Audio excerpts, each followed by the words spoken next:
I am so glad you convinced me that the family car should be the Defender 110. It is so beautiful inside, it's so comfortable, and it just feels indestructible. Yes, it really is. I've been waiting a long time for the new model to come out. The Defender 110, I'm telling you, it's my favorite car of all times. It's my third one. You know, I have stories of going off road. The guy managed the group. He was like, "What are you doing in this beautiful car?" I'm like, "I'm going off road." He's like, "Are you sure? Because you can use one of ours." And then they look like Mad Max cars. I'm like, no, we're going to do this. And he was shocked. Wow. Well, it's great because the Defender has been reimagined for 21st century adventure, and its unparalleled off-road ability as well as its robust interior are invaluable whether you're headed towards uncharted territory or just a weekend of exploration. The Defender 110 tackles challenging surroundings with absolute confidence. The SUV conveys strength outside and in, featuring peerless technology like an intuitive driver display and an award-winning infotainment system. That's my favorite part, to keep you connected no matter where the journey takes you. Adventure is unique to everyone, and so is the Defender. Choose from the two-door Defender 90, the four-door Defender 110, or the larger Defender 130 with the ability to seat up to 8 passengers. You'll find uncompromising performance in all three. So pack up and go even further with the Defender 110. Learn more at LandRoverUSA.com/Defender. Sometimes it takes a different approach to help you unlock your true potential. Capella University's game-changing FlexPath format helps you learn at your own pace and fit earning a degree into your life. From before you enroll to after you graduate, you'll be supported by people who are invested in your success so you can pursue your goals knowing that help is available if you need it. Imagine your future differently at capella.edu.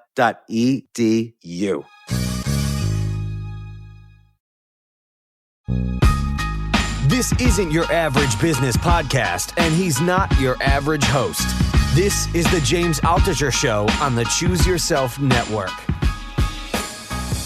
Today on the James Altucher Show. But what's great about the world we live in is we're actually living in the future, right? If I told you 20 years ago that your doctor could give you a drug that might slow your aging, you'd say, yeah, right. But it's here right now. Well, so I'm going to ask like a couple of dumb questions. First off, do you have like billionaires calling you every day and saying, look, I'm 80 years old. I finally made my billion, but I want to enjoy it. I'm about to die and I just made the billion. Just start injecting me today. Not as many as you might think. But there's only so many billionaires, so I would say like 10 a year. No, nothing like that. What I think is going on is that most people don't believe it. It sounds too good to be true. And I'm hoping with the book and with the papers we've published and my field, which is now at the forefront of biology, that not just they, but the world realizes that this is here, this is coming, and it's doable. And again, I think the great thing in the book too, you explain all these technologies, you really identify the several factors involved in aging and how each one could be potentially corrected. But I think what was exciting for me was that it doesn't matter that I'm not a baby, that I'm, over 50 and could potentially start thinking about these things as long as I stay healthy now so that I'm alive as the technologies develop. Right. I didn't realize you were over 50. Yeah. Well, I have a good biological age, perhaps. Fantastic. We'll have to measure you. Yeah.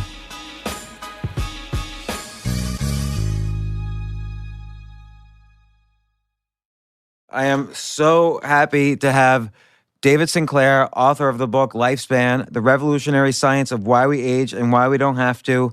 Again, the book's Lifespan. David, welcome to the show. Thanks, James. So I'll just, by way of intro, you work at Harvard Medical School. You've worked all over the place. You've started a bunch of companies. We'll talk about that in the longevity and anti-aging space.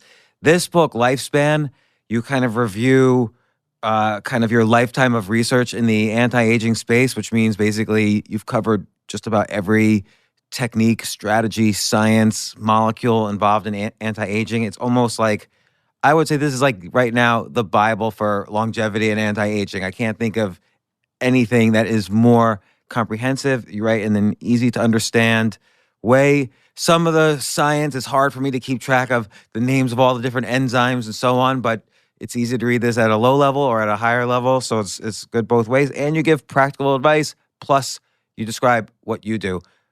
So welcome to the show again. Oh, that's great. Thank you. And here's how I want to structure this. I know what's on everyone's mind is that essentially the basics. How can I live longer? What should I start doing now? Is it too late? When is it too late? When is it too early? And then the second thing is I'm going to have dumb questions that you don't answer in here, maybe because it's too simplistic. And then I want to find out what you personally do. And then you've had an incredible entrepreneurial life involving, longevity, anti-aging, biotech. Maybe we can get into that and see if it'll explore the idea if someone is not a, experienced researcher like you, if there's any way as an entrepreneur to get involved in this space, because it's such a fascinating area and we're kind of right at the frontier of research. So That sounds good. yeah. Now, would you say like right now we're almost at a tipping point in anti-aging? And the reason I asked how I'll define tipping point.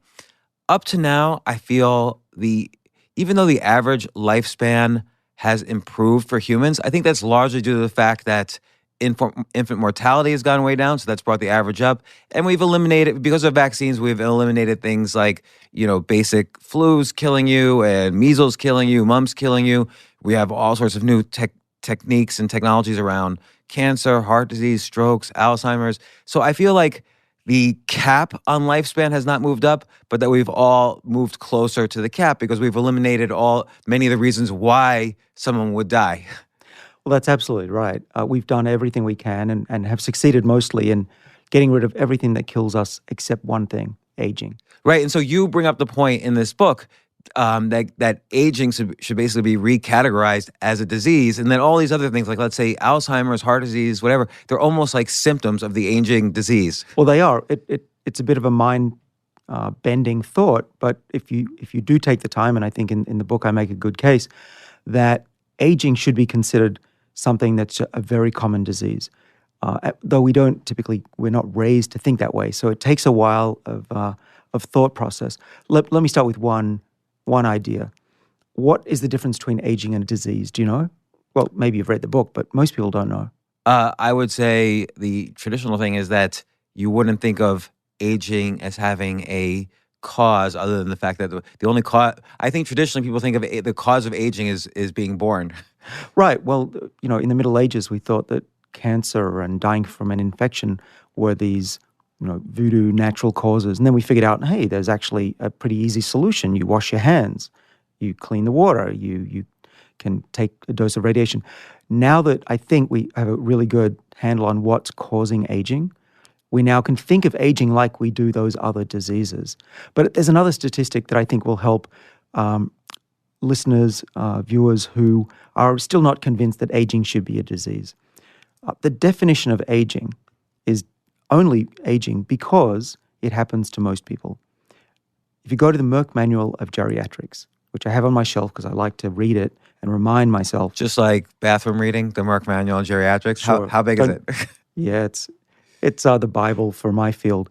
The definition of a disease, let's start with that, is that if something deteriorates over time in your body and reduces your function or your health, if it happens to less than 50% of people, we call that a disease, okay? Cancer, heart disease, Alzheimer's, etc. If it happens to 51%, damn it, we call that aging. And that's an arbitrary cutoff. That's really interesting. So what might that mean other than aging? Like if 51% of people die of heart disease, for instance, like let's say, or cancer, let's say we eliminate heart disease and strokes with technology, in the future, because we're getting pretty good at both those diseases. But cancer is a little more difficult. If 51% of people die of some form of cancer, would it stop being labeled as a disease? According to that manual, yes. Yeah, and that's the way the FDA looks at things currently. But just because more people get it than not, I think that makes it even more important to address. The other thing about maximizing our average lifespan, we've got to the point where it's extremely difficult to push it further. There's only small gains to be had with the current approach to medicine, which is treating cancer separately than how we treat heart disease from how we treat Alzheimer's. In fact, we do that very poorly. Right. So all of these things will kind of take us to the cap, the maximum lifespan, which let's, for the heck of it, call it 115 years old or 120 years old. I think someone has lived documented to 117. Yes, and maybe 122. It's Right. debated. And so if we take this bottoms up approach, which is, okay, let's try to treat heart disease. So the typical killers of humans are heart disease, strokes, cancers, Alzheimer's. If we kind of bottom up, try to eliminate all of those, then we're not going to extend the average lifespan, but we have greater chance of hitting the age of 100, for instance. Well, you'd be surprised how little effect it has curing cancer. We get about 2.5 years on average. Yeah, and you mentioned with Alzheimer's, we get like 16 days on average. Right. So all of these diseases are aging. That's the risk. If I were to smoke, I don't, my mother did, that increases her chance of getting lung cancer by 5-fold. And what do? We try to ban cigarettes. We put all sorts of taxes on them. How much does aging increase your risk of getting lung cancer? 1,000-fold by the time you reach age 70. That's by far the main cause of cancer in the world. If we could forestall or reverse the actual aging process, we wouldn't get cancer, heart disease, Alzheimer's until much later, and that's what I'm saying we need to do. So, I mean, you kind of divide some of the things you mentioned between kind of natural cures and natural things to do to kind of increase your chances of having a healthy life. And by the way, I like the word health span that you use, which is kind of a subset of lifespan, which is how many years do you have a healthy, high quality of life. And so some natural things you can do to kind of increase your health span. And again, from a bottoms up approach, if you just do things like quit smoking, exercise a little bit, sleep well. You don't mention much sleeping here, but all of these things will bottoms up increase the health span. But again, probably not, or we know it won't increase the cap on lifespan. Where do you think the cap on lifespan could be 5, 10, 20 years from now? Because in your book, you have many ways of increasing that cap. And so I'm just curious, if you had to pick a number, where are you going in 5 years, 10 years, 15 years? And I know your goal is to at least live to 132, so you see the next century. Right, though, just to correct a misconception, I don't mind if I die. I'm not scared of dying. It's just I'd love to see where humanity goes. Right, I said it's a goal. I didn't say it was a fear. Yeah. Well, although some people are very scared of dying, and that's what motivates them. It's hard to put numbers on it. The reason is that the longer we live, the more technology we have access to. And it's going up exponentially. It's very hard to extrapolate. But let me try. A kid born today will live into the 22nd century. And just in the last 10 years, the amount of progress we've made in understanding why we age and how to address that. In 80, 90, 100 years from now, I think that it'll be possible to reprogram the body and get cells to actually be younger, literally. So you just did like a 2-step analysis. So someone born today, they're going to live at least 80 years old just by the general increase in lifespan that we've seen over the past 100 years. If we consider that continue that trend, let's say someone born 50 years ago had an average lifespan of 72 years. Now someone born today might have an average lifespan of 80 plus years. But then you're saying kind of the second derivative of change due to technology has gone positive for the first time because now we have the technologies to actually increase lifespan for everybody. Right. So the longer you live, the longer you live. And that's true today, but it's going to change even more in the future and have a big jump up, I think, based on the technologies that I've written in the book. And I can see coming in part out of my lab and others. But even if you just look at today, if you live for a year, you get another, I think it's a couple of months of life.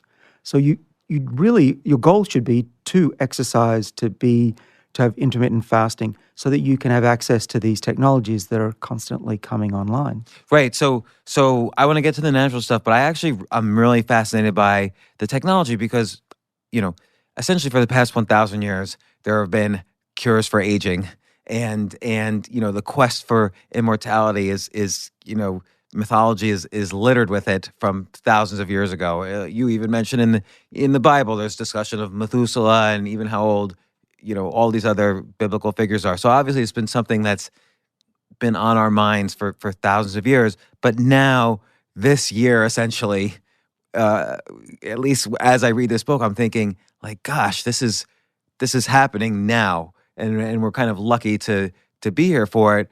And so I wanted to ask you some specifics.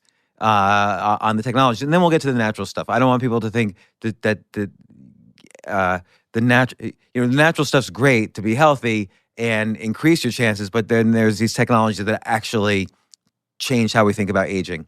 And so, and some of them are a little bit harder to understand than others, but you start off talking about the relationship between calorie restriction, which is, or intermittent fasting. Calorie restriction basically eat less calories, eat significantly less calories for a certain amount of time. And you talk about the relationship between that and what you call NAD plus boosters. And so I want to start with that, and then we're going to go into your other technologies.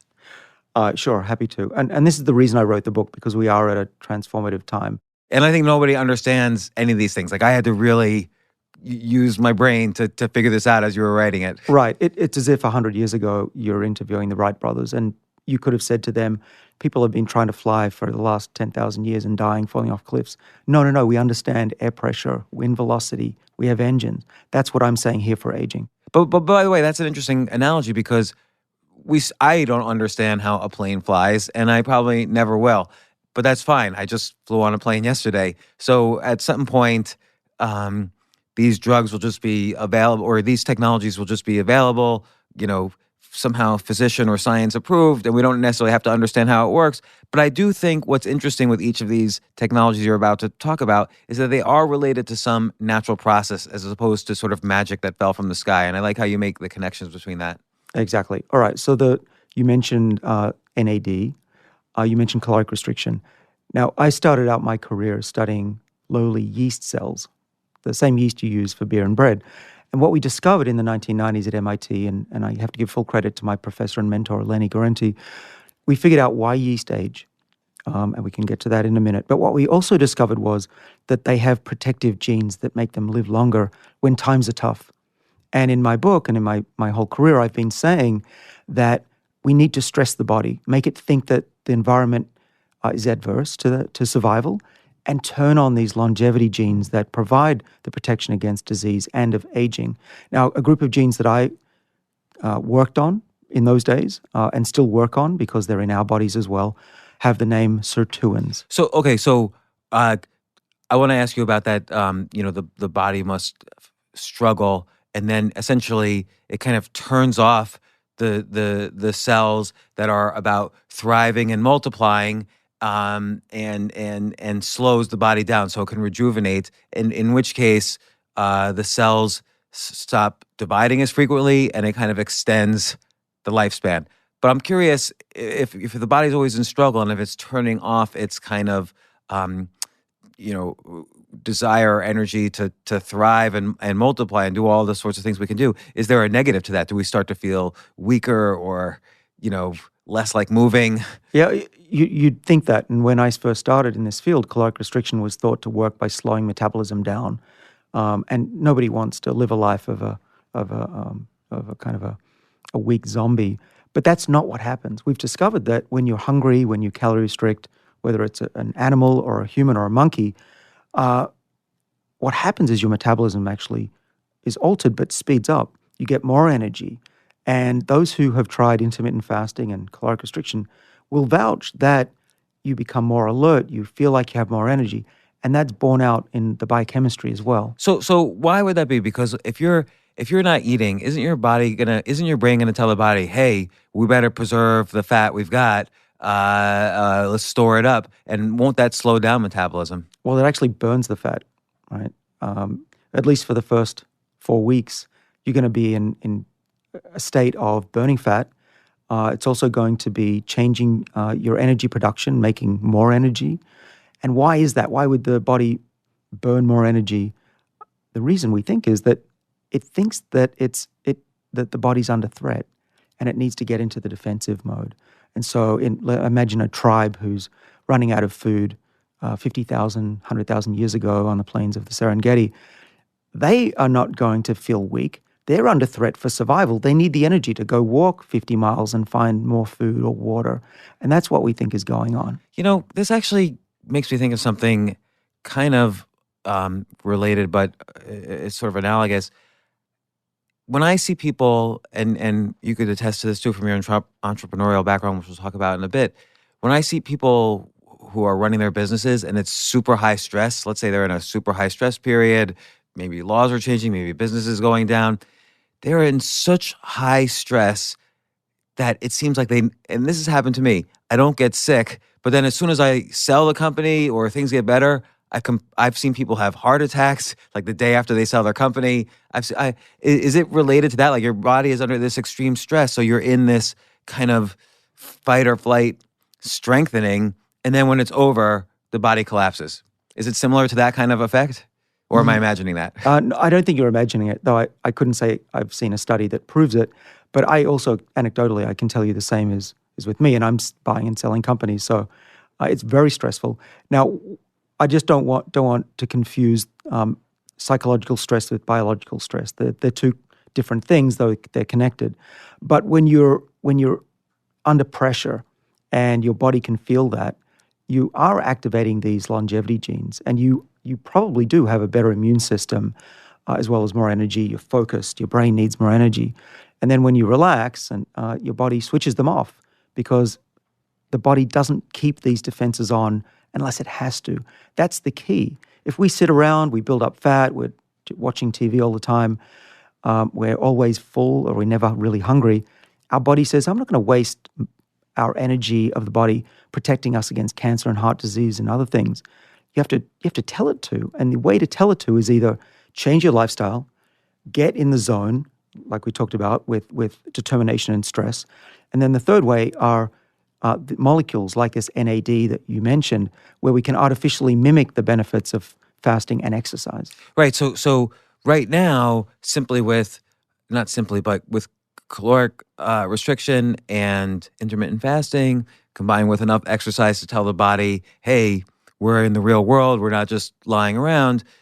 These are sort of natural ways to extend health span and get closer to that current cap of what a lifespan might be for humans. But then if you kind of accelerate all of those processes with some of these technologies that you're about to talk about, that the theory is, and you've seen it in various studies, the theory is this will extend the lifespan, not just extend our ability to be healthy to our capped lifespan. You're saying the lifespan is not capped because we could take all of these natural things and really juice it up. Right. So even with a good diet, good exercise, you're still probably not going to make it past 110. That's pretty hard to get. That's one in, I think, 1 billion people or something like that. And in part, that's got to be due to genetics, like whatever's... It is. At some point, my epigenetics are going to tell my genes, okay, you need to start slowing down now. Right. And those extremely long-lived people were lucky enough to be born with a beautiful set of longevity genes. But for the rest of us, 99.99% of us, we have a little bit more work to do. And while those centenarians, those people that lived 120 or around that, often they have a terrible lifestyle. They smoke till they're 100 and that kind of thing. That doesn't mean we can do that because we're average schmoes who got regular human genes. So we can do our best to get to, let's say it's 100 in a healthy way with everything that we know about lifestyle and exercise, diet. But if we're going to go beyond that, if we're going to bring everybody up, we need something radical. And we can talk more about them, but they fall into a few different buckets. One of them is boosting the body's survival, which we've just mentioned, like NAD is a molecule that will do that. The second approach is to kill off the old bad cells, the zombie cells, we call those senescent cells. And then third way, which I think is really the game changer that will get us beyond anything we've dreamed or we've talked about so far, is reprogramming the body to be young again. Now that's new tech, we'll get to it, but that is something that goes way beyond anything that we've had until now. Yeah, so and then you also slip a little bit more into the future in the book when you talk about gene editing, and then there's a few other technologies I want to ask you about, but let's start with the NAD plus. So as you were about to mention, you were studying sirtuins, these proteins. Yeah. So sirtuins, think of them as the protective enzymes in the body that tell the body when times are tough, hungry, exercising.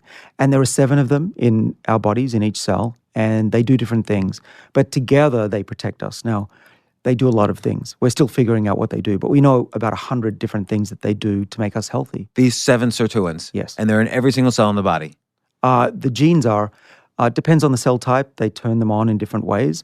But yeah, pretty much most cells will have all 7 turned on. And what are some of the ways they help the cell, help the body that Yeah. we've discovered? Well, okay, so they are central regulators of brain function.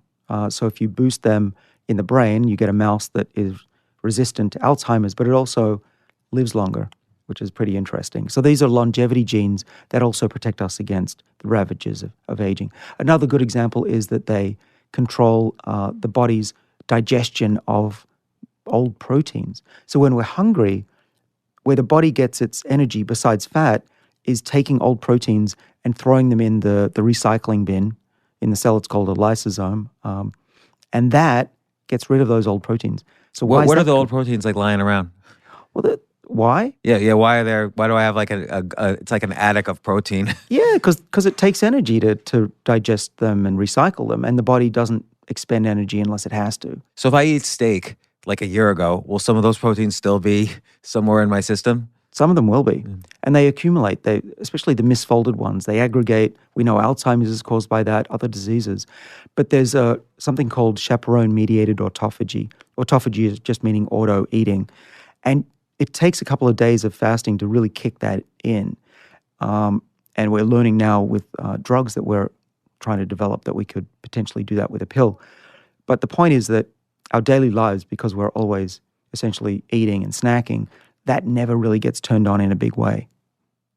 And so, yeah, for instance, I have a friend who tried a 3-day fast, just water, and on day 3, he was telling me, it's like he woke up. It's like suddenly he was on speed or something. He felt so much energy, and that's after 3 days of not, or 2.5 days of no eating. Yep, that's probably why. But at some point, though, you have to get tired or feel weak or something. Well, I don't fast long enough to be able to tell you from experience, but those who do it, Peter Attia, for example, they say that they feel great once you get over the hunger. That's one side effect. But getting back to these sirtuins, they control these processes. So without them, you don't live longer when you calorie restrict. You don't live longer when you boost NAD levels. And that is actually the biggest breakthrough up until this reprogramming stuff, which is now we understand why diet and exercise works so well. And now we can make drugs that take us way beyond what we can get from just being hungry. Right. So you're saying so diet and exercise activate these sirtuins to basically protect the cells better. Right. And of course, my colleagues who are listening are screaming, David, there's more to life than sirtuins. And that's true. They fall into 3 main buckets of longevity genes. There are the sirtuins, which we work on. There's another one called AMP kinase, which regulates how much energy or senses how much energy we're taking in. And we can talk about how to tweak that pharmacologically. And the third main one is called mTOR, or just TOR, and that responds to amino acids, how much meat you're eating, for example. And that is also a key regulator of how long animals and probably we live as well.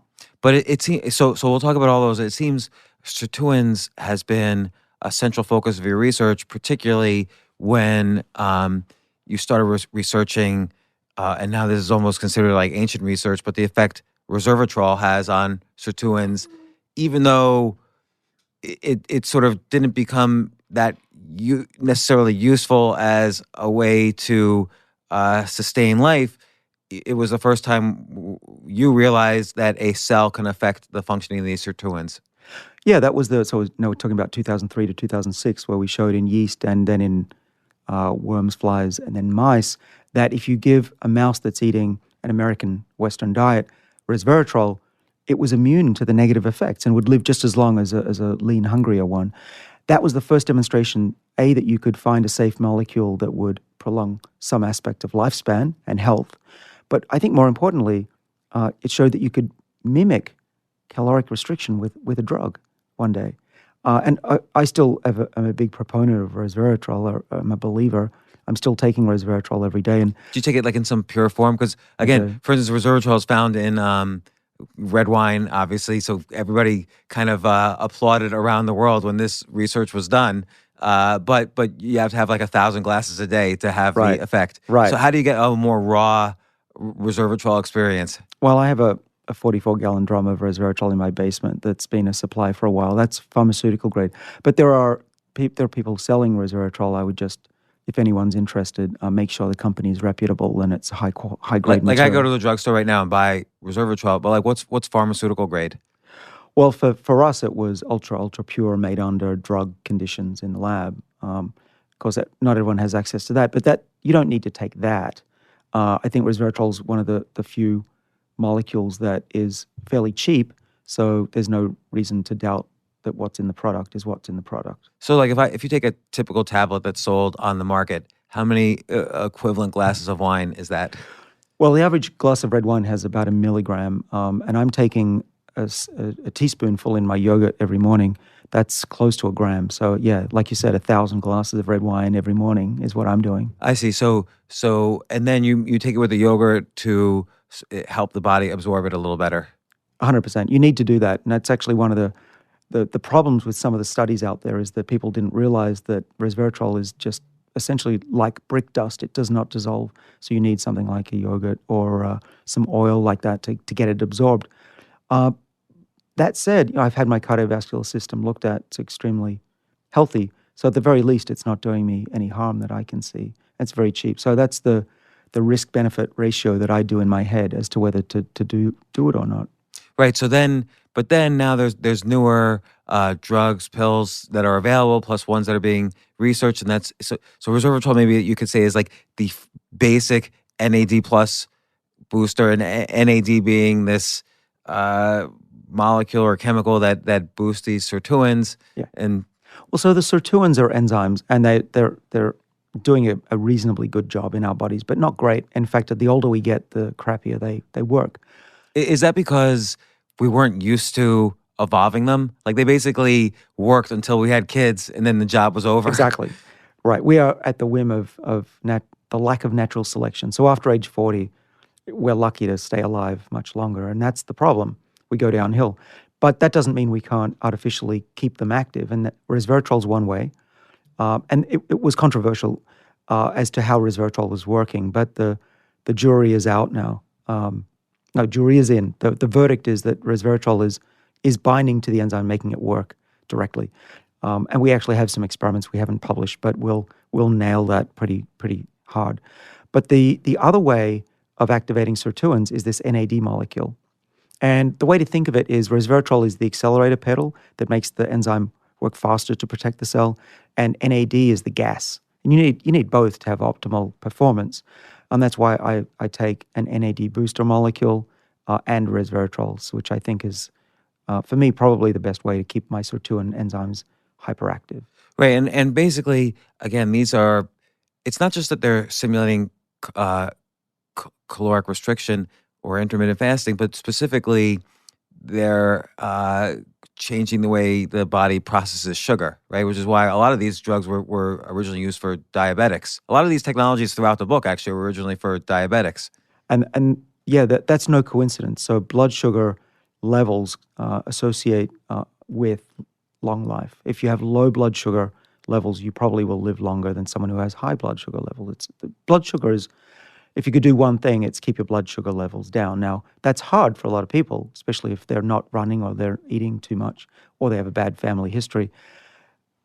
Resveratrol, and even more so a drug called metformin, which is the first line of defense against type 2 diabetes in the world, they do protect us against diabetes, but they also work to, we think, slow aspects of aging because glucose is so central. Think of it this way, these defenders of the body, which I listed, remember they're called sirtuins and AMP kinase and TOR, they regulate all sorts of anti-aging defenses. One of the main ones is make sure your sugar levels stay low because sugar is really dangerous for the body.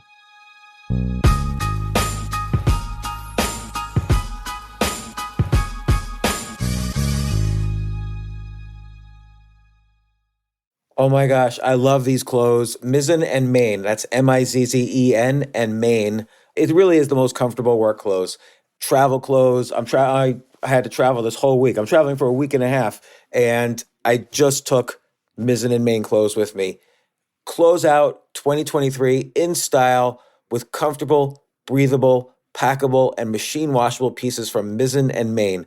As you wrap up your year-end goals, enjoy a Mizzen and Main dress shirt that you can wear confidently. I like that they've very, very just nice, solid colors. I don't really like to get all fancy in patterns and everything, although they do have some pattern shirts, but very comfortable clothes, stretchable pants. It's just super comfortable, but they look professional and you can wear them casually or professionally.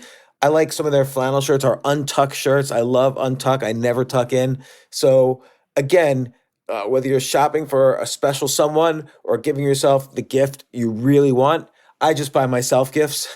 Mizzen and Main is the perfect gift for any guy who works, travels, and or cares about looking and feeling great. As you could tell by my many photos across the internet, I care about looking fantastic. I'm practically a model. And let's be honest, every guy loves to look great. So again, shop now at mizzenandmain.com and save 20% when you spend $130 or more using promo code James. That's promo code James at Mizzen and Main, Mizzen and Main.com.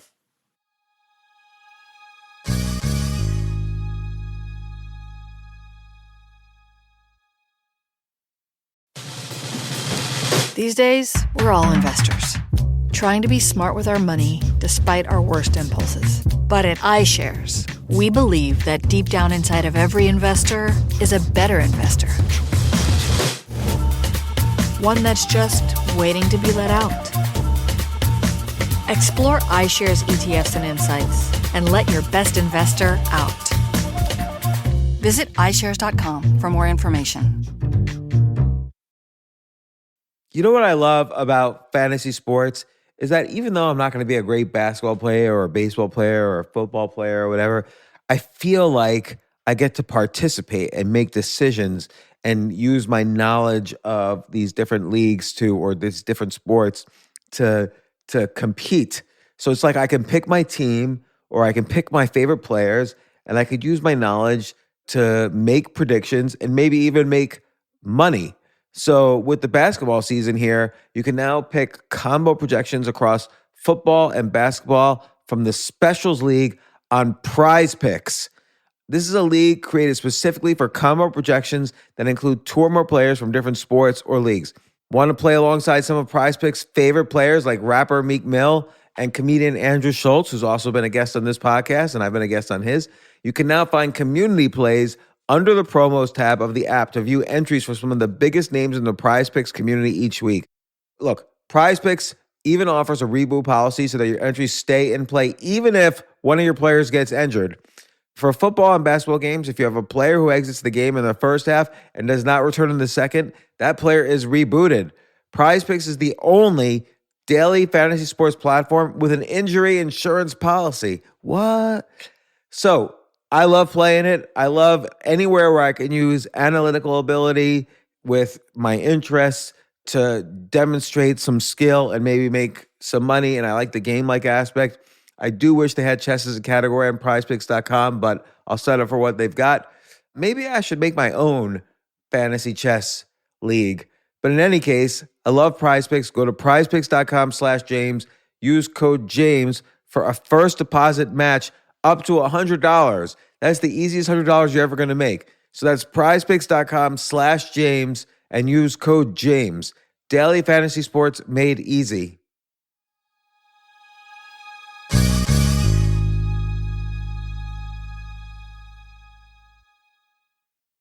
So you take this NAD plus booster called NMN, correct? Yeah. So and that's freely available. That's over the counter. Metformin is prescription. Right. In this country, yes. With M&M, with NMN, it's Don't, Nancy don't Mary take Nancy. M&Ms. Yeah. That's not going to make you live It's the much opposite longer. of M&Ms. Yeah. It's NMNs. You've had some incredible, or you've seen some incredible results, like unbelievable results. With NMN, well, only in mice. We're still in the process of doing human clinical trials. They're about 2 years old now. So far, things look promising, but nothing to report yet. But in the mice, labs around the world have used NMN and other what we call NAD booster molecules. These are precursors to NAD. They're not NAD itself. Some of the effects that we've published are protection from radiation and increased endurance in old mice. Others have shown slight increase in longevity, not a lot, by just a few percent, but protection against heart disease, heart attacks, even Alzheimer's. And so a lot of stuff happens in mice that doesn't translate to people, which is How much of our genes do we share with mice? 95. And let me just, because I'm, naive at this. So if we share 95% of our genes with mice, does that mean when you're studying the effects of these medicines on a mouse genome, if it's the part of the genome that we share, the belief is it should have the same effect on our genome? Well, it's more than just the genome. We're built differently. We're bigger, different metabolism, different lifestyle. But it's basically the closer you are genetically, the better the model. So obviously, the higher you go up, the more ethics there is to deal with. What's interesting about aging is that these molecules, resveratrol, NAD boosters, these other things, metformin, they work on organisms ranging from flies and worms, and even yeast cells in some cases, all the way up to rodents. You can't say that about an Alzheimer's drug or a cancer drug. For a start, these organisms often don't get cancer. So what I'm trying to say is that this new understanding of aging, it's not specific to humans. It's across all life, even trees and fungi, fungi, some people call it. That means that if we can crack this in all these organisms, aging might be easier to treat and one day cure than something like cancer. Right. So let me try to understand / explain that. So let's take cancer for instance. Cancer, there's no such disease as just cancer. There's Right. lung cancer, breast cancer, leukemia, brain cancer, and each of these cancers is a different type of mutation, different types of tumors, or if it's leukemia, it's spread throughout the blood. So it's completely different treatments. It's really kind of a basket of diseases where you're saying if we could identify what are the one or two traits of aging and we treat that might be a better way to handle this huge umbrella that happens as a result of aging. And so, and correct me if I'm wrong, I'm just trying to understand for myself. A lot of the theory of aging is that as we get older, our cells keep dividing. There's only so many divisions they're allowed to do before these things called telomeres start shrinking. And then if they shrink too much, I don't know, they can't divide anymore. So that you've listed one of the 8 or 9 hallmarks of aging. And in about 10 years ago, we scientists who study this, we declared victory. We put out papers that said, these are the 8 or 9 things we all agree cause aging. And the field got a great boost. Everyone felt good. We had this roadmap. If we could just slow each of those 8 or 9 hallmarks, we would live a lot longer. But here's the catch. Nobody figured out why those hallmarks happen in the first place.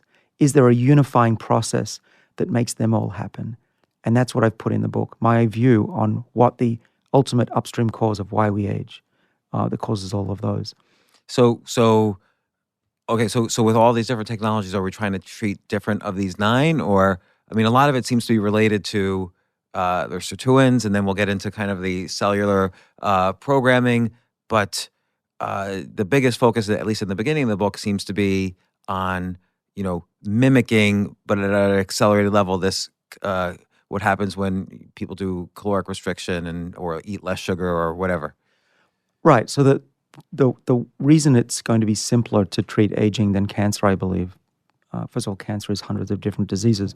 Aging is, I think, one single main cause, which we can target. We're really lucky that we have these longevity genes, like the sirtuins, that we can go in, reach into the cell and change them and tweak them, and they take care of the rest. They've evolved to address those 8 hallmarks or 9 hallmarks of aging. We don't even need to know how they work. I mean, it's nice to know, but they take care of us on a daily basis. And that's why addressing those 8 or 9 different aspects of aging is a lot simpler than often people realize. Now, some of these technologies, it almost seems like there's a sweet spot of age where you should start them. Like if you start them too young, you might be like we haven't yet talked about the zombie cells, the dead cells that when you're older, when you're young, they could be good for you because they're dead. So when cancer tries to knock on their doors, they say, hey, get away, we're already dead. But they emit these small inflammatory signals throughout the body that when we're young we can handle, but when we're older we can't. So you want to keep them when you're younger, but you want to get rid of them when we're older. So some of the technology that we're going to talk about get rid of them, but maybe you have to be careful you don't get rid of them too soon. Yeah, that's right. And we scientists call this effect antagonistic pleiotropy, which means that things that are good for you when you're young might actually come back to bite you when you're older. And that's true for those senescent zombie cells. I don't think it's a good idea for very young people to be trying to extend their lifespan yet. I think in part because we really don't know the side effects of some of these molecules. Like for instance, you take metformin, and you mentioned metformin, which is prescription. I mean, there are side effects to that. Like, do you ever get, do you ever think like, okay, if I'm taking this every day for life, is this gonna remove the body's need to create certain molecules because I'm feeding it metformin, or even these NAD plus boosters? Is the body going to say, oh, I no longer need to produce NAD naturally? My guy here is taking all this extra NAD boosting, so I don't have to do it myself. Right. So one thing I hope everybody who knows me or reads the book understands is I don't take a lot of risks. When I start taking a molecule, you can bet that I've done a lot of research with my colleagues on this. And in the case of the NAD boosters and metformin, we've given them to mice for many years. And I know that this concern that you have is unfounded before I'm going to start taking it, including safety studies that I'm aware of sometimes years before the public is aware of them. In the book, I broke with a rule of a lot of scientists, which is I'm putting stuff out that some of it isn't even public knowledge yet. Well, and you also mentioned something like a third of your colleagues also take metformin. That's true. So metformin is an interesting drug in that it's been taken for over 30 years by many millions of people. We have a lot of safety data. It's not risk-free, but the biggest side effect that people get, myself included, is an upset stomach feeling, which I actually find helpful because then I don't feel like eating. I think the risk is really low for me. It's a personal choice. I never tell anybody what they should do with their lives, but I'm transparent about what I do because I believe in honesty. Metformin, what's important about metformin is, first of all, I collaborated with a guy at NIH, Rafael DeCabo, and those mice that were fed metformin for the latter half of their life were protected against many different diseases, and they lived longer. Now, some people argue that was just because they were thinner, and that might be true. But what we also have shown is that metformin is, in humans, seemingly associated with not just less diabetes, but protection of those diabetics against cancer, heart disease, and frailty in tens of thousands of patients. I didn't know that. So in the tests that have been done, I guess they're done on mice that have been bred to be tested. Do you ever take mice from the wild and, Yeah, we should. There's limited amounts of funding. We're always scraping by in research. But that's what you should do. You should try many different mice. You should be trying other organisms. I'm working on treating dogs because we don't want to leave them behind with this technology. But yeah, black 6 mice is what we call them. It's typical black rodent in the lab. These are inbred lines, though they're not as closely related as you might think. We used to think they're all identical. They're not. But other labs, not mine because I have limited funds, use a variety of different mice. Take an orange one and a black one, breed them together, get a mix of offspring, and test the molecules on those.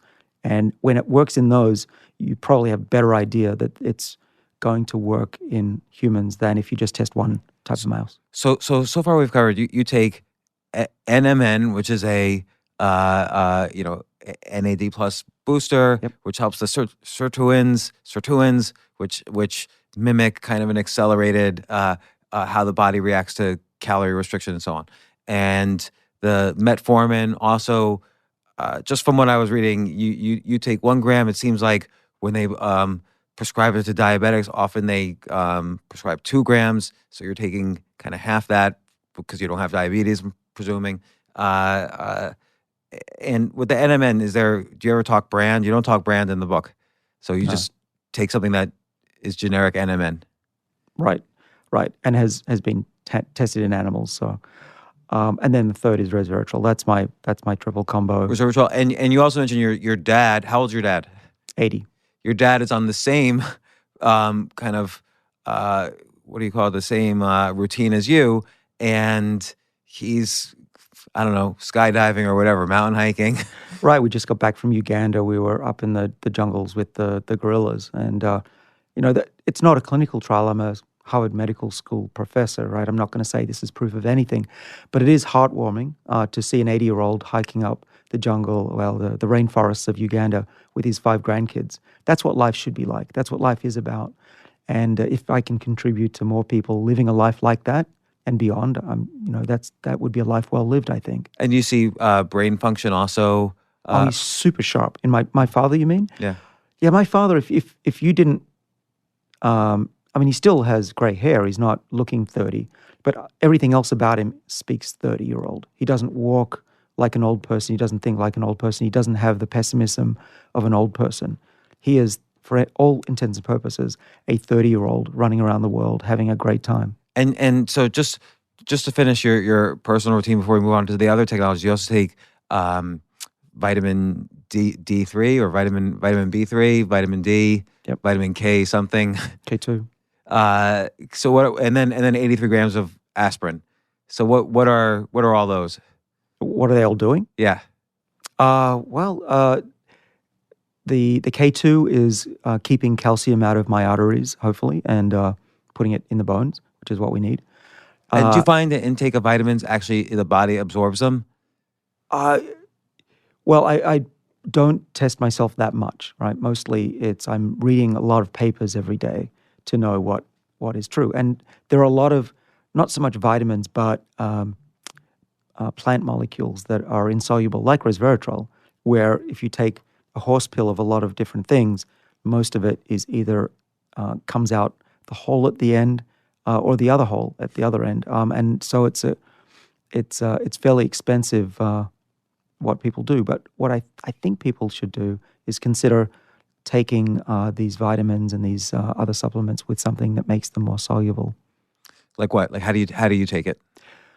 So I take all of these things that you mentioned with food.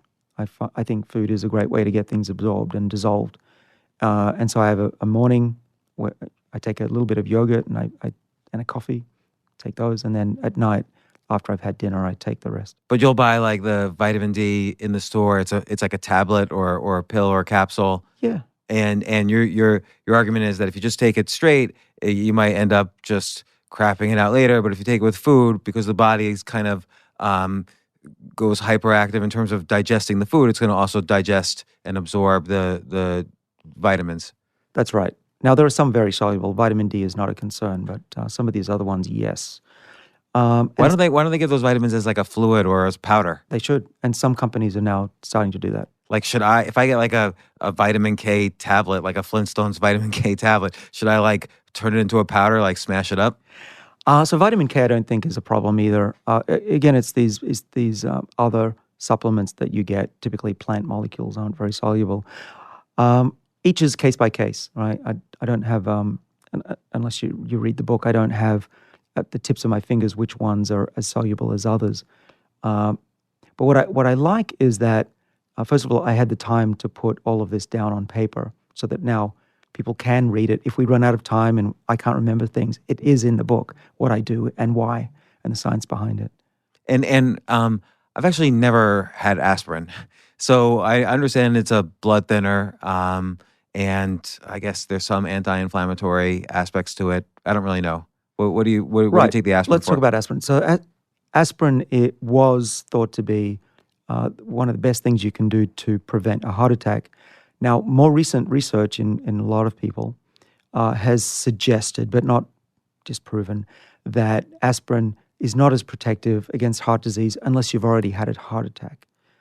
All right. And I looked at all the data as much as I have time to read those papers, and I'm still convinced that a baby aspirin is worth the risk. First of all, how much does it cost? It's probably a fraction of 1 cent a day. That's not a problem. Is it going to hurt me? Well, there's some evidence that it can hurt the stomach over the long run. I take a coated tablet. Don't worry about that. And at best, it's going to prevent me from having inflammation in my cardiovascular system and have plaque build up and leading to a heart attack. And so that's one of those things where I'm not sure if it's going to work. People say yes, people say no, but I'm pretty confident that it's not wasting my money too much and that it's not harming me. So that's more or less kind of your daily routine and supplements and medicines you take. Now I'm curious about some of the other studies that you and your students have done. Like in particular, I was intrigued by the chapter on what you call the Yamanaka factors. And there's a lot of science in there. Maybe you could explain that a little more, because the results on that sounded amazing. Like you're actually reversing the aging process with those. Yes. And so this gets to my central information theory of aging, that we're not losing the genetic information of our cells. That's the old theory. My new theory is that we're losing what we call the epigenetic information, which is how those genes are wrapped up in three-dimensional space and which genes are accessible to the cell and which are not. So and I'm sorry to interrupt. Oh, it's all right. I just kind of want to explain real quickly or understand. So we have all these genes. Are the genes in our lungs do different things than the genes in our brain and the genes in our heart? And how do all these genes know what to do? There's something called everybody's got their epigenetics, which is almost like the software for all the genes. And so every gene carries this epigenetic, this quote unquote software, and the genes say, well, what should I do? It plugs in the software, and then the software says, okay, you're in the lung, you do this. And I don't really quite understand where the epigenetics are or how they kind of get this so-called software-like aspect, but that seems to be the way it works. Yeah, I couldn't have said it better myself. It's actually quite simple how the epigenome works. It's just a lot of people don't explain it simply enough. DNA is a strand of a chemical, and we read it as a one-dimensional code, just like a computer code. But the software is actually how that string of DNA is packaged. If you wrap it up like a tight ball or you spool it like a hose reel, then the cell won't be able to take its reading enzymes and have access to it. So that's how you switch a gene off. So if you're a brain cell, you don't want a liver gene switched on, so the cell in the brain switches off all of those and packages them tightly. But if you're a neuron, you want the nerve genes to come on from birth and stay on your whole life. And what the cell does is it opens up the DNA, so it's flailing around as a big loop, and now the cell can easily get access and read that DNA and make proteins from those genes. And it's really almost too simple for it to not be well understood. It's compact chromatin, compact DNA is off, and open chromatin loops is on. Now, what I'm saying is that aging, large part of it is that compaction and that looping gets messed up over time. It jiggles around. You don't have that packaging the way we have when we're born, and cells lose their identity, so that a brain cell starts reading genes from the liver and vice versa. And why does it start to do that? Well, we don't fully know all the causes, but one of the main ones that we've figured out is a broken chromosome. When a cell gets a broken chromosome, it has to halt everything it's doing and go fix that. One of the ways it does it is that it changes the packaging of the chromosome. So when you've got a broken chromosome, you've got to unpack it, of course, so you can get access to the molecule. DNA isn't naked. It's often associated with protein. And that act of opening up the chromosome, fixing it, and trying to put it back together, that putting it back together and repackaging those loops and those spools, that's what gets messed up over time. Now, it doesn't happen instantly. You can have an X-ray or go out in the sun and you don't get old immediately, but it's cumulative. Okay, we know that if you go in the sun every day of your life, you're going to look wrinkled, and an Australian will tell you what happens. Fortunately, I never leave my apartment basically except to walk 30 feet to do this podcast. Well, this is why if I measured your skin's age, it probably would be relatively young. And we can do that. Knock on wood. Well, let's get to that clock, because it's really interesting. What's just been discovered is that there's a clock in our bodies, which is the epigenetic information that tells the body where these loops are in the DNA. And you can read those quite accurately. And it's called DNA methylation, but don't worry about the name. Basically, it's where are those loops and where are those spool compactions. And we call this the Horvath clock, named after my friend Steve Horvath. But think of it as the epigenetic clock that tells you how old you are biologically. Forget about candles on a birthday cake. This is really how old you are. So James, if I took your blood today, I could, within a few days, tell you very precisely, within less than 5% error, how old you are and when you're going to die. So just to mention, Like if I go to, it's called Inside Tracker or Inside. What's the company that you started that? Inside Tracker, yeah. Does that help calculate the biological age, or does it? Because I know it tracks for you all of your relevant biomarkers. So they're looking at that, but they haven't started doing that yet. What they do is they look at molecules circulating in your bloodstream that are not the epigenome, but they were able to make somewhat of a prediction of your biological age. But this is even better, and this is coming online now, to combine a blood test that measures the chemicals and an epigenome test that measures your DNA's change over time, your epigenome. Yeah, and I think there was a recent study where they only did, it was like 9 people. They studied a combination of, correct me if I'm wrong, NMN, DHEA, and human growth hormone, and they claim that has reversed the biological age, the Horvath clock.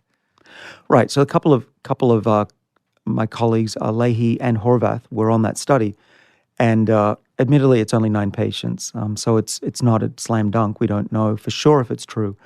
But I was talking with Steve Horvath about this. We were in the Dead Sea, actually, when this came out, floating in the Dead Sea. That's a different story. But what's interesting is that was the first hint that we can turn back the biological clock, not just slow it down, but turn it back. That's pretty cool. And I think in the future, when we adapt reprogramming methods, which we can talk about, I think we should, that you'll not just go back 2 years, but go back 2 decades. Right. So let's talk about these Yamanaka factors, because that's a different area now. Maybe describe that, because it's a little pretty complicated. Yeah. Well, so let's just summarize where we are now.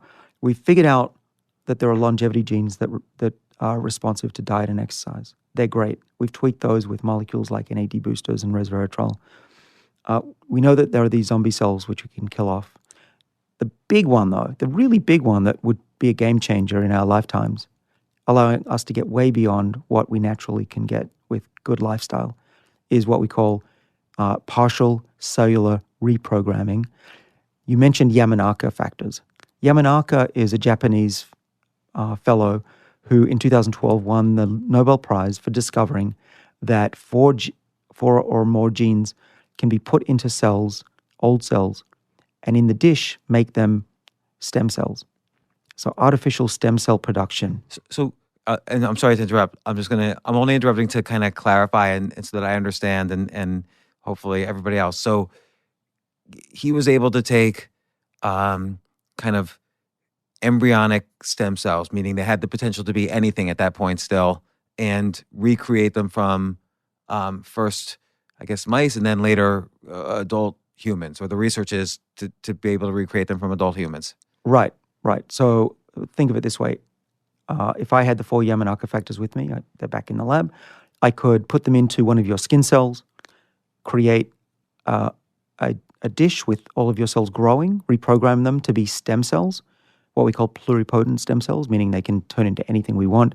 And then by coaxing them with various chemicals, I could turn dish A into nerve cells, dish B into skin cells, and beautiful young skin cells, or turn them into a new heart. So I always try to understand this, like, and I don't want to, because we still have a lot of ground to cover. I don't want to spend too much time on this. When you say turn a stem cell into, let's say, a skin cell, what do you do? Like inject it with other skin cells, or how do you do that? It's easier than that. My students do it all the time. You just squirt in a cocktail of a few chemicals and they respond. How do you know what chemicals to put in? Well, that's what scientists are figuring out, have been figuring out since 2010.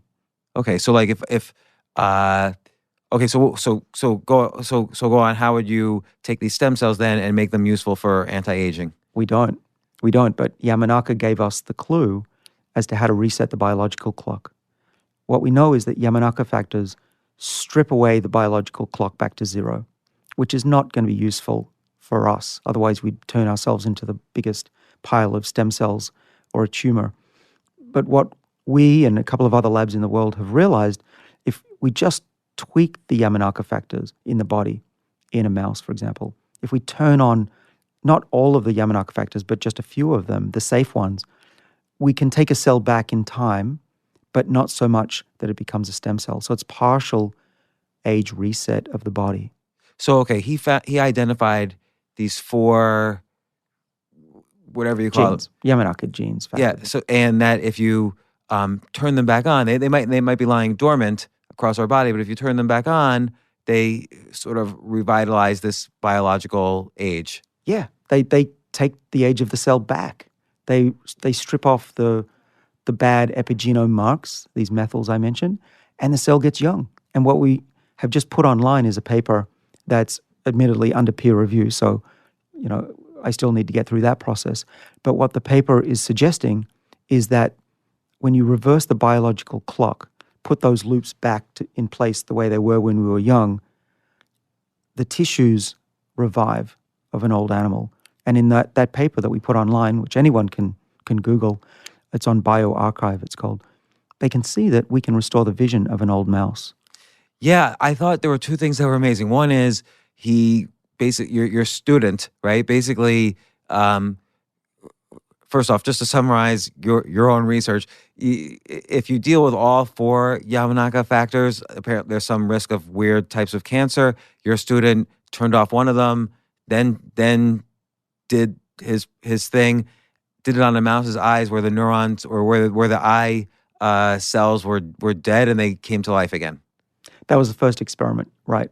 And so we did that in collaboration with Zhigang He's lab. He deserves credit because this is his lab's work. We supplied the 4 Yamanaka genes, which we give with an injection to the eye of a mouse. Then what he did was he pinched the back of the eye, and what happens normally, same as if you break your spine, is that those nerves die, and the mouse will never see again. Instead, when we turned on the Yamanaka factors after the damage, those nerves grew back. So theoretically, then you mentioned the spine. If someone has a spinal injury where the nerves or the cells die, and so they're paralyzed, could this potentially be useful for healing permanent spinal injuries? We think so, but I have to be careful not to overpromise because that's a big claim. I think on fresh injuries, it's going to be easier than on old injuries, but nevertheless, these results that we've seen with the optic nerve give me hope that we can repair aspects of the central nervous system, including the spine. And so, what brings you to the longevity conclusion with all of this? So obviously, Right. you're reprogramming the cells to have these factors. You're reprogramming these cells to not have all the aging that happens in cells. Right. Well, there's 2 big things here in this study. The first is when we damage the body, we see an acceleration of aging, which is pretty cool. People didn't know that. But then when we turn on those Yamanaka genes, they strip off those methyl chemicals that have accumulated with the aging of the eye, and then we can read the clock going backwards. The eye actually is younger when we read it. And then all the genes that should have been on in that old eye come back on. And the eye says, Why don't we already I'm an do eye. this? And no one knew how. But I mean, why don't we evolve to do this? Oh, well, after the age of 40, no one cares if you end up dying. That's the problem. Right. So there was basically no use for the human body. So basically, the most important DNA is just around to replicate, and then after that, it basically shuts down. That's right. Our genes get to move on. We do not. Now, these Yamanaka genes, they control us when we're very young. They control embryonic development, but they switch off because we didn't need to regrow new limbs or fix a broken spine for our species to endure. But there are species that do get their limbs lopped off pretty quickly, lizards and some salamanders. They've retained those Yamanaka factors to be able to regrow limbs. And only now we are learning how to do that ourselves. So right, because we have the same genes, or we share a lot of the genes with these, animals that regrow limbs. Must be in there somewhere for us to be able to do it. And you're arguing this is the way to do it. Right. So just like Jonas Salk, when he was testing the polio vaccine, he injected himself. Are you injecting yourself with anything for to trigger Yamanaka factors? Not yet. Not No, yet. No. Again, I don't take huge risks, and this is still not ready for prime time. We are genetically modifying cells, so that's very different than taking a supplement.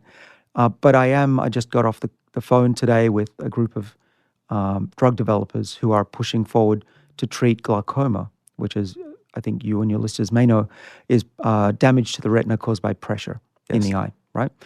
We've treated glaucoma in those mice, and we can restore vision in those mice.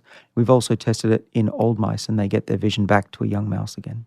So even if it's approved for glaucoma, you like in humans eventually as an orphan use, it's all aging is. Well, that's the strategy, the business strategy. And as you mentioned, I've been entrepreneurial.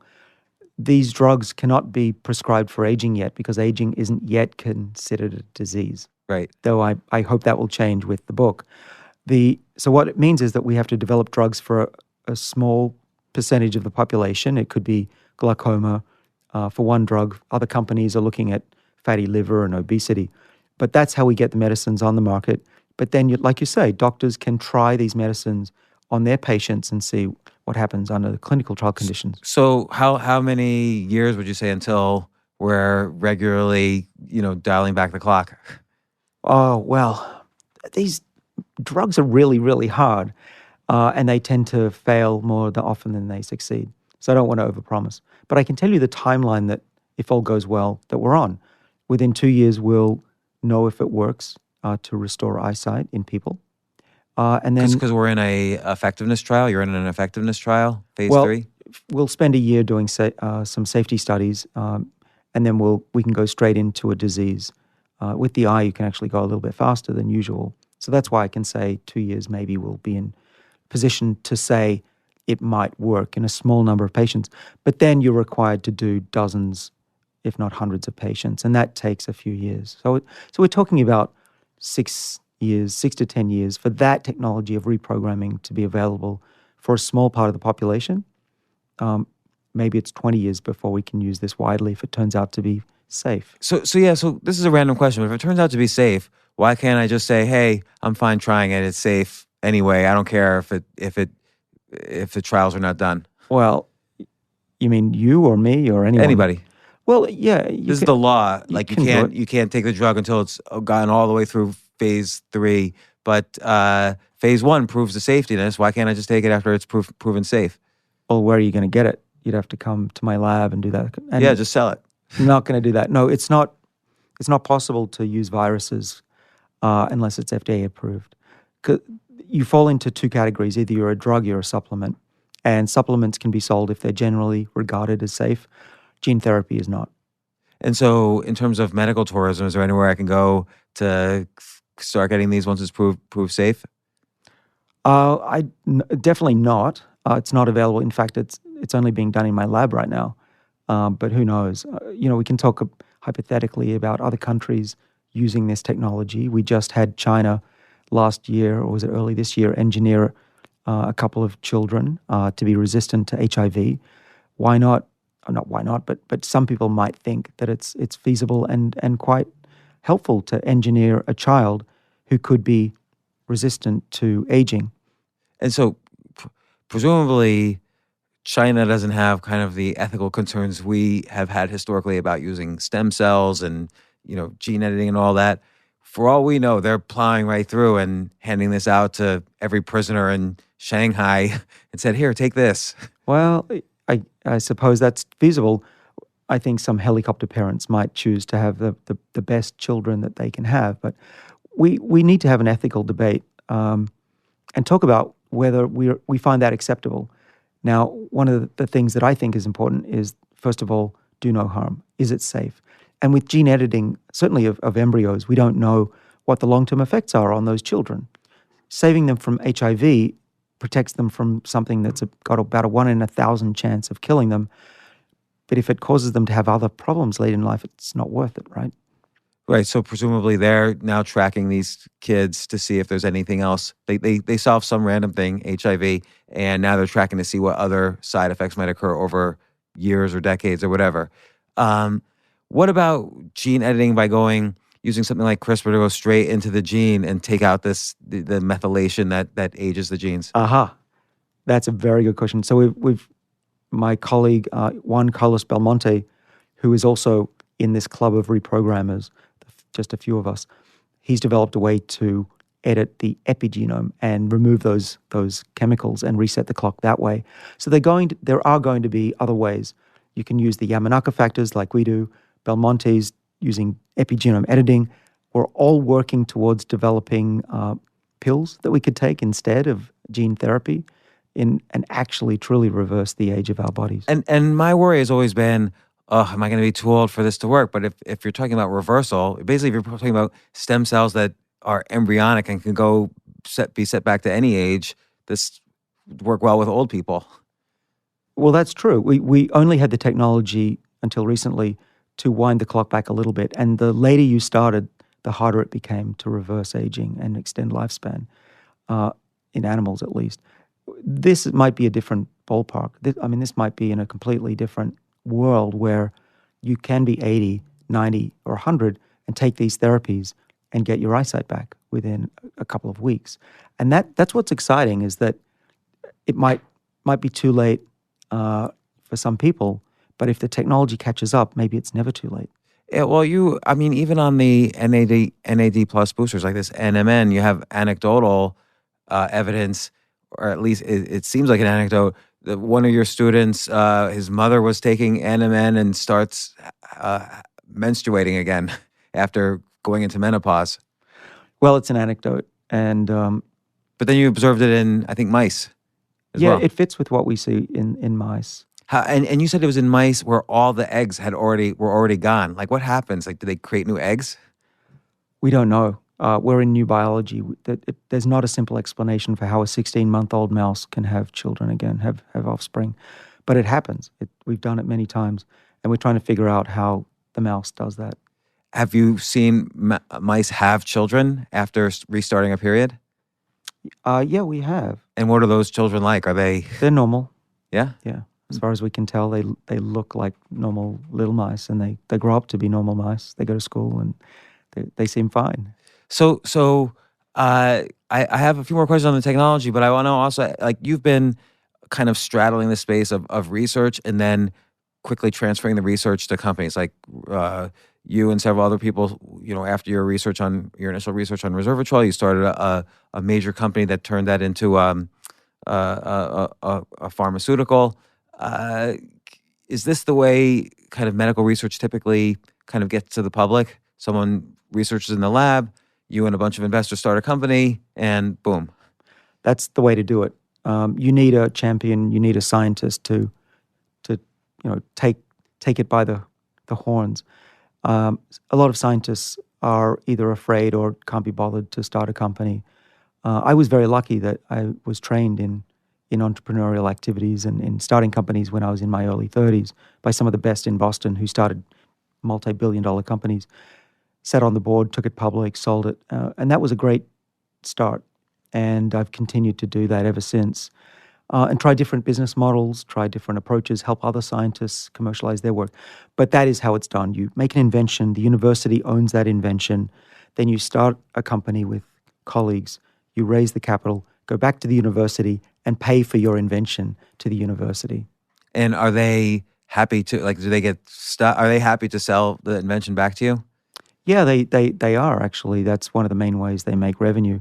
Of course, they're hoping for the big payoff. If there's a drug, then it can support this. Because they'll take stock in the company as well. A little bit, typically. Yeah.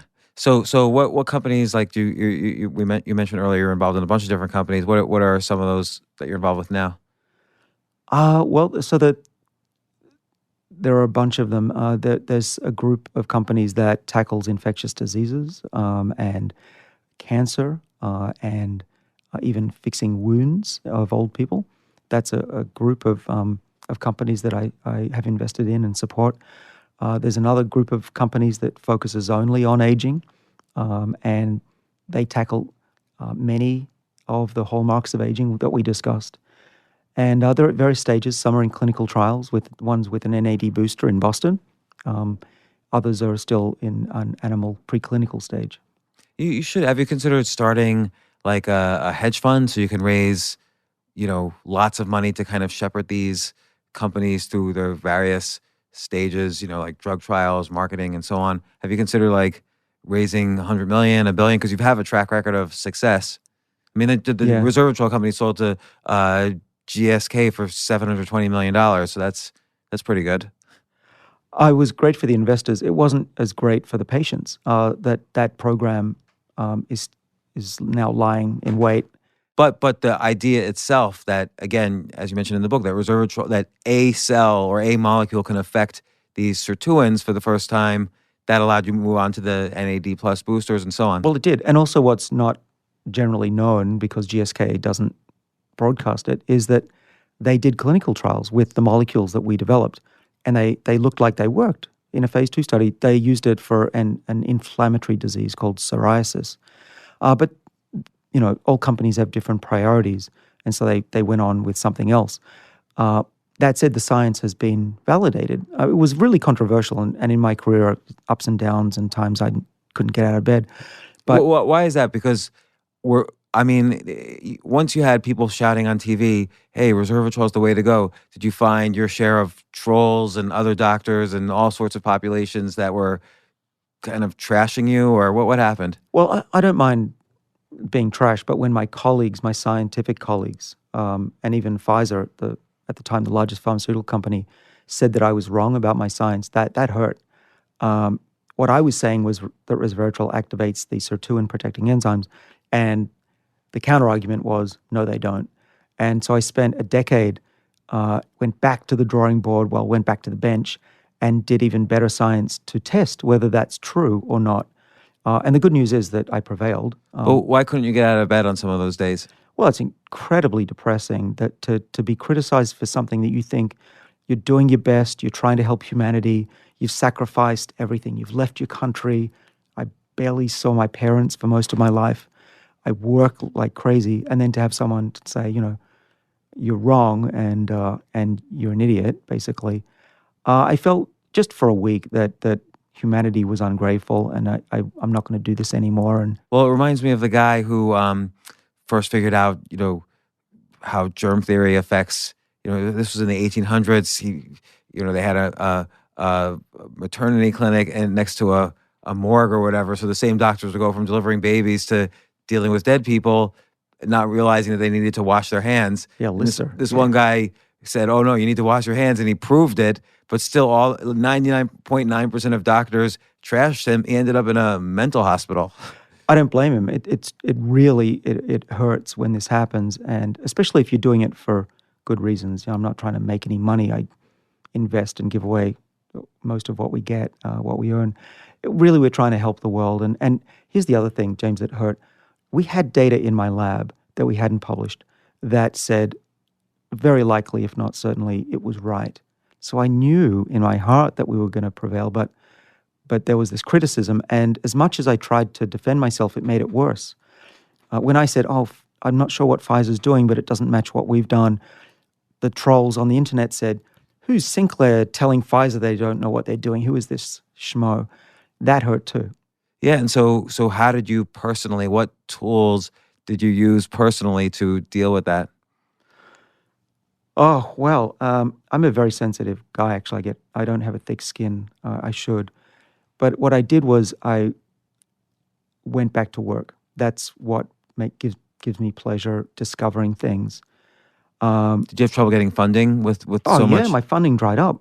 Yeah, I figured I was not going to have a lab anymore. My career was over.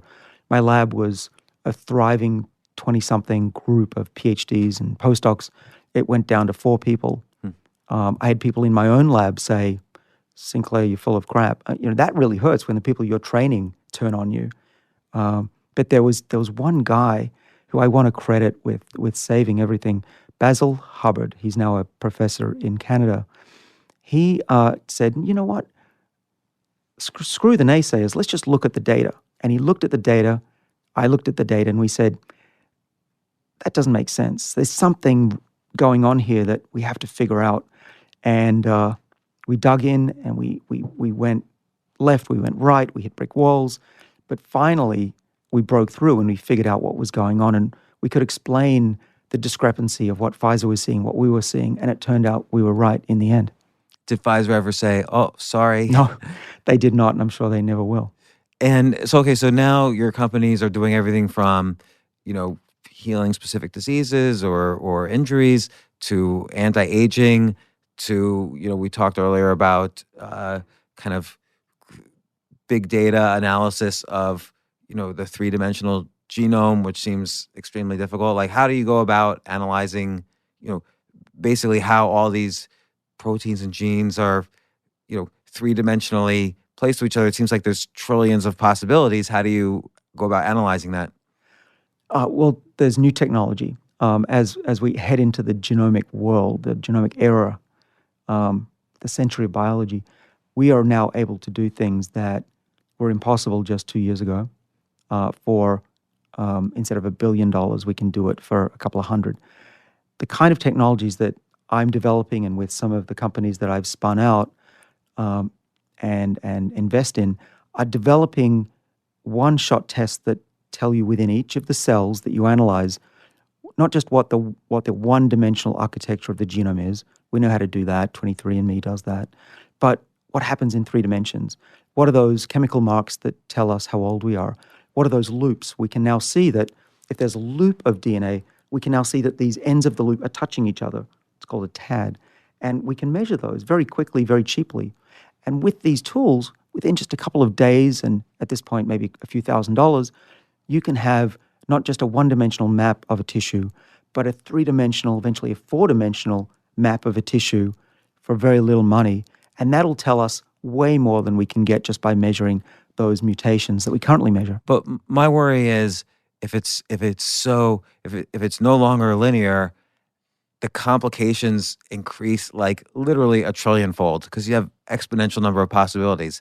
So you have to look at so many genomes to get some understanding of what's the average, and what's a deviation from the average. Like, how would you do that? Well, that's very perceptive. And what's the outcome? What's the outcome you hope for? Well, okay, so we faced this problem a few years ago in my lab as well as many others, that we had so much data, even for a single point in the genome, it's n-dimensional. It can go for 100 different dimensions. How do you store that information? And when we started with the human genome, we called it the reference genome, and we use math, pretty simple math, to match someone's. If I take your genome, I can match you to the original one. But that's one dimension. That's pretty easy. So that's basically exactly how speech recognition works. I know what the word, I have all sorts of models of what the word yes looks like. And then when I speak, I could statistically match it with a database of words. And I just said yes, it matches that in the database. But now you can't have a database really of all these. Exactly. It's too big. Well, so we just learned last week that we're likely to be awarded a patent for putting the genome on a graph rather than a linear database. And graph analytics is the way to go for all these complicated data sets. And then how many genomes do you think you would need to have of like real people so that you can really do proper analysis on them? Because I imagine in China, by the way, the reason I'm asking this is China has no ethical qualms about just, hey, 2 billion people, give us all your genomes, it's ours now. Because there's no privacy issues there. Yeah. Well, some countries like the UK are deciphering millions of their people's the genomes of the population. In the US, we are also doing it. Already 23andMe has 1 million or whatever genomes. So it's coming. People are either paying for it or the government is insisting. In China, they're, like you say, they're doing over 1 billion genomes they'll have eventually. When you get up to those numbers, and I think the minimum, it's a spectrum, but probably a minimum you need is a few thousand genomes. It's better if you have 10,000. It's better if you have 1 million. When you get up into those numbers, and you're not just looking at the code of the DNA, you're looking at the software on top of that, we're going to learn so much why a cancer cell in your body sits there for 20 years and a cancer cell in my body might multiply uncontrollably. That's the kind of information that we currently lack, but we're building that database right now across the world. So you're basically hoping to build, to have a way of analyzing these graphs of these genomes, and then knowing the sort of outcomes of the humans who supply those genomes, you'll be able to kind of figure out which loops do which, when they connect, when they don't connect, or when they have distance from each other. But that of course, will require very sophisticated analysis. I'm going to be curious how you ultimately cross that bridge. But the end result is a lot more information about just any kind of disease or for sure. Maybe even personality factors. Who knows? Yeah, exactly. And that's sometimes or probably why we don't have such a great understanding of how our genes control our lifespan and our health, because there's all this other regulation. I mean, if you look at a computer, how are you going to figure out what's going on unless you also look at the software? You've got to look at the software, and that's what we're doing. I was just yesterday for a number of hours on the call with a company called Dovetail Genomics, another company that I shepherd and have invested in. They're the ones that can take your tissue and show you the 3 dimensions. And what they're doing is collaborating with me to look at how that changes over time during aging. And we're going to test what happens when you reprogram the cell to be young again, exactly see how those loops go back to being young again. And then we can figure out how the cell does it. Right now, we're not really even sure how it's possible that a cell has the information to reset. Where is that backup copy of the epigenome? We don't know where it's stored at all. We've got to find that.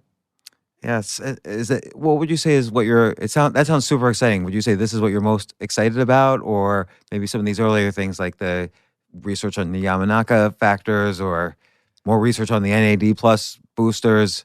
Well, I get excited about a lot, but the most exciting thing for me, well, the most challenging thing for me, which is most exciting, is the Yamanaka factors tell us that there is a backup copy of youthfulness, and we can access it with those genes. But where are those genes going to get that information? Where's that backup drive? That is the most important thing I think that I can do in the next few years, is find that. And it goes back to information theory. Claude Shannon, who developed basically this from scratch, he said you need a backup copy of any signal, whether it's radio, and now we have the internet. We always store a backup copy. Our bodies are like that. We've just discovered there's a backup copy of the epigenome. We don't know where that is residing, and I'm looking for it right now. So, again, why don't it seems like a great idea for you to. So I'm going to ask like a couple of dumb questions. First off, do you have like billionaires calling you every day and saying, "Look, I'm 80 years old. I finally made my billion, but I want to enjoy it. I'm about to die, and I just made the billion. Just start injecting me today." Not as many as you might think. But there's only so many billionaires, so I would say like 10 a year. No, nothing like that. What I think is going on is that most people don't believe it. It sounds too good to be true. And I'm hoping with the book and with the papers we've published and my field, which is now at the forefront of biology, that not just they, but the world realizes that this is here, this is coming, and it's doable. And again, I think the great thing in the book too, among many things, I mean, in the book you explain all these technologies, you really identify the many factors involved in, or the several factors involved in aging, and how each one could be potentially corrected, and in some ways already corrected. But I think what was exciting for me was that it doesn't matter that I'm not a baby, that I'm over 50 and could potentially start thinking about these things, as long as I stay healthy now, so that I'm alive as the technologies develop. Right. I didn't realize you're over 50. Yeah. Well, I have a good biological age, perhaps. Fantastic. We'll have to measure you. Yeah. But yeah, that is the hope that, and the promise of this research is that it's not going to be too late for our generation. I think we're about the same age. I was saying that we're probably the last generation to live the natural human lifespan, and that our children and their children will see great gains in health and longevity, the same way we look back at our great-grandparents and think, God forbid. So here's a question I didn't see in your book, but maybe you have an answer. What's the deal with like fecal transplants and longevity? So the idea of taking bacteria from someone young, say, and transplanting it into your bacteria. Well, that science is very early, and that anyone who says that it works is full of it. But it works in mice. So we know that, it seems. A little bit. It's been done mostly in fish, actually, but that does seem to work. Now, I think it's possible that one day people will get youthful microbiomes installed. That makes sense to me. I haven't discussed it a lot just because I think it's earlier than a lot of this other science that came before. But I like it. I think that why not restore the age of our bodies and our cohabiting microorganisms? There's a lot of them in our bodies. They change as we get older. Actually, just going back to the yogurt that I have, that's not just regular yogurt. That's yogurt that I make that has the right combination that I think keeps my microbiome young. So it has like a lot of probiotics and Yeah, and the bacterial species are very beneficial. They're not your usual yogurt species. So again, you should start like a hedge fund or a private equity fund, or at least put all your company, start a syndicate on AngelList, put all your companies there. People could then follow you into each investment as you invest, and you get a fee off of all of that. Well, yeah, you've been in finance. Let's do it. All right. Well, all right. We'll save that conversation. And I had another stupid question, which is my specialty. But okay, so just to summarize, here's what I'm going to do, because I'm going to go on your routine too. There's you describe it specifically on page 304 of your book, but there's the NMN that you take, which is the NAD plus booster. You also take resveratrol. You take these vitamins that you describe in the book. You take aspirin. You take the steps, so you're exercising, and then you do a little bit of weightlifting on the weekends. Metformin. You do the 1 gram of metformin, which you have to get a prescription for, and it's I guess your doctor allows for an orphan use because you're not taking it for type 2 diabetes, which seems to be the only thing it can be officially prescribed for. Right, but it may sound strange to listeners and viewers, but probably a third of my colleagues are taking metformin right now, and they don't have diabetes. Yeah, and I actually, before I came here, I spoke to a doctor about it, and she told me, "Oh, no problem. Well, I'll prescribe it if you want. Talk to the guy first and find out." Yeah. I mean, the data is compelling, and the other thing is that it's over the counter in a lot of countries because it's so relatively safe. So I think that's low risk. But what's great about the world we live in is this isn't. We're living in the future, right? If I told you 20 years ago that your doctor could give you a drug that might slow your aging, you'd say, yeah, right. But it's here right now. And in terms of lifestyle, you don't mention sleep at all in the book. Do you find that to be a factor or not really a factor? You say you sleep, I think, 6 to 7 hours a night, but Yeah. a lot of books about sleep and aging and so on recommend 8 hours, but they do say it differs per person. Right. Well, there's a few reasons I didn't put a lot in. One is that there are really good books on this. Sachin Panda, my colleague, wrote a great one. The other, more important reason for readers is that I don't want to stress people out about sleep. There are these books that people have read, and they've said, David, I can't sleep anymore because I'm so worried about getting sleep. I say how I try to relax. I try to avoid blue light of the screens. That really helps. And I also don't eat or drink too close to bedtime. And how, skipping around, how much do you think psychological stress is related to inflammation in the body? Well, it's very important. You want to lower your inflammation, no matter what. The inflammation is one of the biggest causes of the aging process. When I was super stressed out in my 30s and 40s, I was certainly aging faster than I am now. And is there a medical way that you would recommend reducing inflammation, or is it just a matter of just de-stressing and... Well, there might be. I mean, there are these non-steroidal anti-inflammatories that some people take for back pain, whatever. I don't do that. I don't have an issue. The aspirin is helpful, I think, reducing overall inflammation in my body. That's what I do. What I do, though, is I've learned over the last 30 years from my 20s how to overcome psychological stress. Haven't you? Yeah, it's definitely different. Like now, things that I've encountered at 40, when I encounter them at 50, I can say to myself, I can deal with this. I know how to deal with this. You sort of, there is a sort of benefit to aging, which is a tiny bit of wisdom on some of these things that used to be very stressful. Yeah. Well, so the adage that I always remember when I'm stressing out is, nothing seems as good as you think, and nothing seems as bad as you think. And I've found that to be true throughout my life. Yeah, I have a similar one, which is, I'll figure this out. I just repeat to myself, I'll figure this out. Now, final question, but I do want to say, this is a book I'm going to read and reread and study and keep track of your career to see what the latest things you're always doing. But the book is Lifespan, The Revolutionary Science of Why We Age and Why We Don't Have to by David Sinclair. And it's just an amazing book. I have almost every other page bookmarked here. But final question is there anything I can be doing on the fringe, You say you don't take risk. I'm a little okay with risk. If I wanted to take risk, what could I do to fool around with this stuff? All right. And just in full disclosure, because I'm a professor, I'm not recommending, I'm not condoning, I'm not qualified to make recommendations. Okay, you got that? As far as you know, we're not even recording. Good. All right. Well, there's so the third group of longevity genes is this mTOR, and that's the one that measures how many amino acids you're eating. And there's a drug that works to extend lifespan of animals dramatically and seems to reverse some aspects of aging in people. The drug is called rapamycin. The problem is that in high doses, it knocks out your immune system, and it's used to treat organ rejection.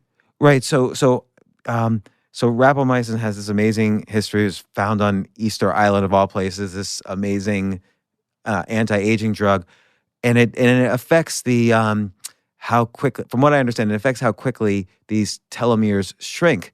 And I think the problem is that when you're older, you kind of need those telomeres to be smaller so you don't get cancer. So is there a problem that if you live longer because of this drug, you could be susceptible to more cancers? Doesn't seem to be. In many studies, if anything, it protects against cancer and diabetes. This mTOR is interesting because it also turns on other defenses against these hallmarks.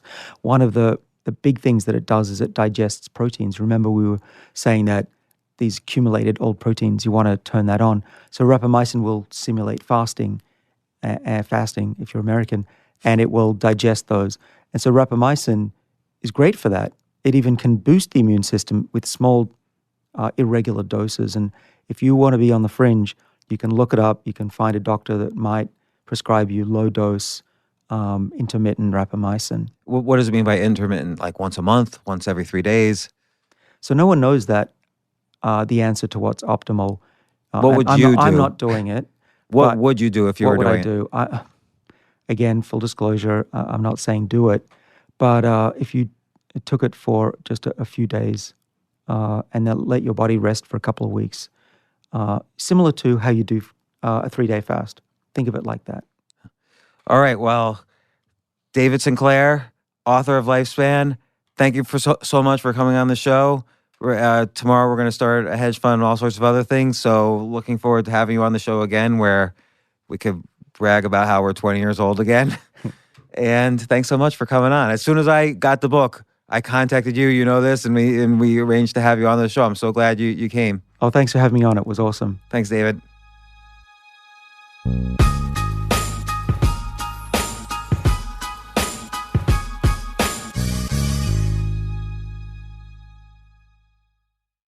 Are you ready to take control of your future and be your own boss? At Neighborly, we'll help you go into business for yourself, but not by yourself. As a Neighborly franchise owner, you'll join a community with thousands of passionate and experienced entrepreneurs. With 19 franchise brands providing a variety of home service needs, you'll benefit from decades of established systems and support. Learn more about Neighborly franchising by downloading your free guide at go.nbly.com/podcast.